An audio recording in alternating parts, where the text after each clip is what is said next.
you can see if you count the tail feathers right here, you'll see there's 8 of them. So the very first eagle on a coin actually had an even number of tail feathers. Hey guys, in this video I'm going to talk about Morgan dollar, specifically the first 2 years of production. So if you're a fan of the Morgan dollar, you'll know that it was released in 1878. The first Morgan dollars had 8 tail feathers on the reverse, and there were 750,000 of those minted before it was changed to 7 tail feathers in the same year, 1878. But why did they change? Why did they change from 8 tail feathers to 7 tail feathers? I'll get to that a little bit later. There was also a change in 1879, giving an eagle larger breast, and also a change to the fletching and the arrows. I'll get to that a little bit later. There's a couple of mixed varieties too. There are some 1878 obverse with the 1879 reverse, and there are some 1879 obverse with 1878 reverse. It's like, how do they get them all mixed up? I'll tell you a little bit about that part. Some of the dies were stamped and then reused later, and some, especially the 1878 obverse, were sent to the San Francisco Mint, and it got there later in the year, and they put the 1879 reverse on it. That's not really that important. That's just kind of planning and timing. But let's get into the other two. Those intrigue me, especially the reason for changing the tail feathers from 8 tail feathers to 7 tail feathers. I don't know if I trust the official reason given. So to start, I'll show you the very first Morgan dollar. So this one right here is a 1878 first version. This is the first one with the 8 tail feathers. And so if I can get the camera to focus, you can see if you count the tail feathers right here, you'll see there's 8 of them. And another thing to look at is the fletchings, the end over here of the arrows. So you see that all the arrows, all the fletchings of the arrows are identical. They're all about the same size. They just look kind of flat, like there's no kind of character to them. And you can also tell that this has a really high relief. These first ones had a really high relief. That's how far the coin right here, the part of the coin stands out. So you can see if I kind of tilt it, you can see how some of the, like right here, the arrows and the olive branch, you can see how thick they stand out. So you can see how high this reverse is. And also the eagle's head, which I've always thought the eagle looked kind of evil. Maybe that's on purpose to make it look tough. You know, it is the American bald eagle. So you can just see how that eyebrow to me has always just looked kind of creepy. But you can see the 8 tail feathers and you can see the fletchings, how they're just kind of straight. So I'll show you the change. So this is a 78 change. This is the 7 tail feathers. So you can see there's only 7 tail feathers, and you can still see that the fletchings over here are all identical. They're still kind of, they just don't have any kind of character. They're just there. Like you wouldn't even notice they're there unless you were looking for them. They're just kind of plain.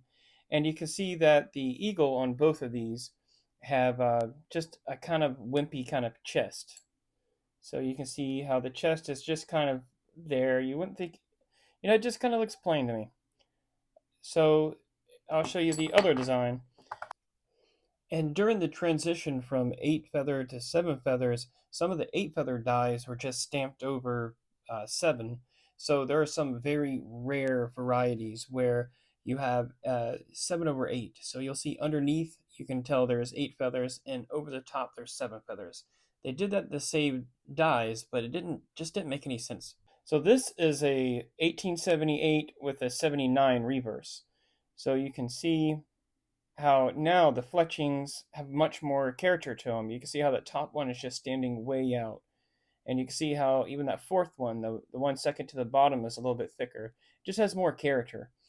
And even though this one is uncirculated or nearly uncirculated, you can see how the relief is still low. It's lower than this one, even though this one has been worn.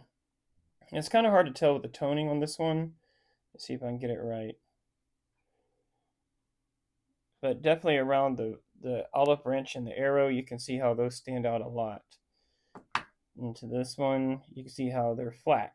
Even though this one has more surface on it, it doesn't stand out as much. It's more flat. And you can see how the breast is just much larger. Just kind of, you can see there how the breast is just kind of plain, like I don't know. It kind of looks like a cat's chest to me, and this one looks more like a bird's chest, like a real thick bird's chest. Especially like how a lot of animals will puff their chest out. So this kind of looks like if you think of a cat, the cat's just like, oh, leave me alone. But this one, the cat's like, I'm about to f you up, and I think that's the reason why they changed and gave it a larger breast. It's not a female thing; it's more of a masculine thing. And the fletchings, I guess they just did that to have it stand out more. The official reason on the change of the relief is that it was wearing down the thicker relief or the higher relief was just breaking dies, and they had to constantly keep changing dies. So they wanted to flatten it so they could produce more in a speedier time without breaking so many dies. So that's the change on the relief. Now, when it comes to the tail feathers, I still don't trust their official reason.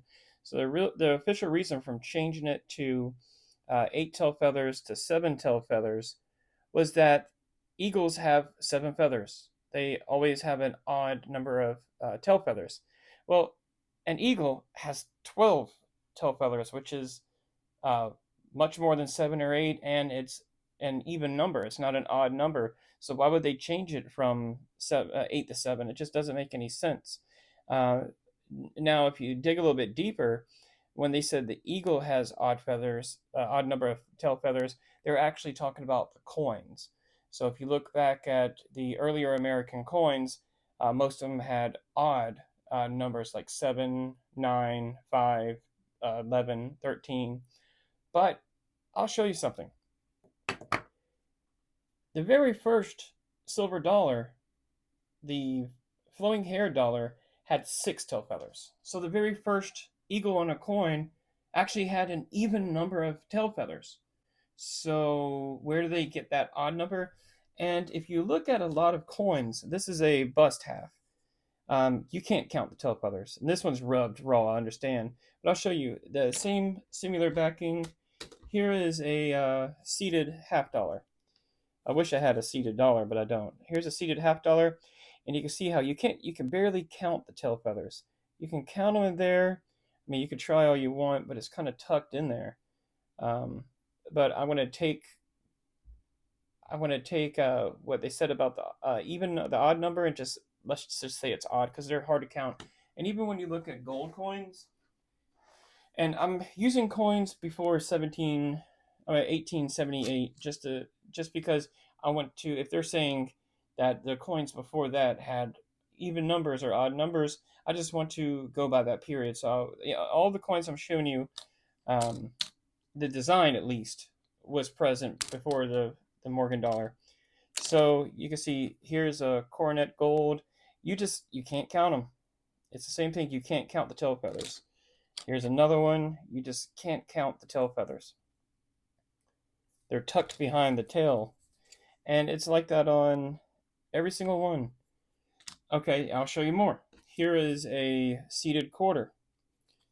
You can't count the tail feathers. Let's see what else I have here. Now, here's one that was minted after. This is the peace dollar. Now, this peace dollar has, I think, I counted 7 or 5. Either way, I've gone too far down the rabbit hole to really care anymore. But the main reason why I made this video is to discuss and show you the 5 different varieties of the 1878 and 1879 Morgan dollar. And the reason why I say I don't trust the official reason for changing the design from 8 feathers to 7 tail feathers, or even the extra detail in the fletching, is to be anatomically correct with the eagle or to match the previous eagle tail feathers on other coins. I think that Littman, who was the Henry Litterman, who was the head of the Mint, the Philadelphia Mint at the time, he rigged the contest. He so for the design of the Morgan dollar, he got William Barber. He also was working with his son Charles Barber to design all the Barber coins, which nobody likes.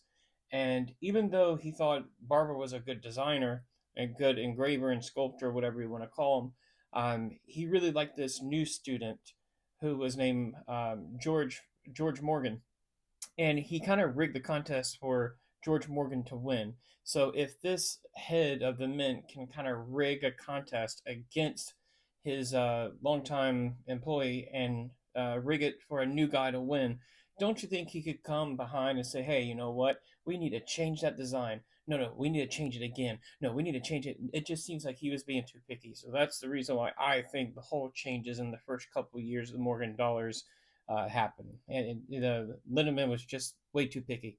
All right, well, I hope you enjoy this video. And if you're interested in purchasing any of the coins that you saw me holding in my hand, they should be on my eBay page. You can go to the link in the description. You can view all my other stuff. I think currently I have about 1,400 items on eBay. Well, thanks. Please like, subscribe, and continue to watch. Thanks.